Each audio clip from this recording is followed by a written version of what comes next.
Watch out guys. So ngayon maglilinis tayo ng tiles guys. So kumakapit yung dumi. So gagamitin natin guys is una yung brush at saka ito guys yung sponge guys na may tawag nito sa Tagalog. Itong sponge at saka ito guys. So yung smart na panglinis ng plato guys.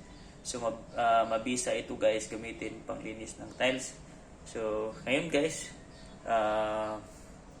atin ng gagawin yung paglilinis. Ganito lang guys. Ito lang guys. Kuha ka lang ng ganito.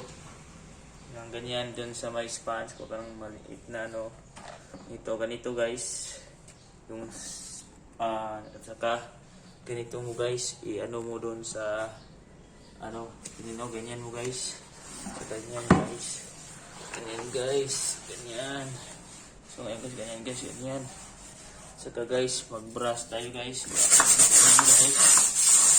mo. Guys. Brush mo yan guys. At saka guys, huwag ka ng tubig. Yung maliit na tubig. At saka gagamitin yung ito guys. Mabisa ito guys. So, ganito guys,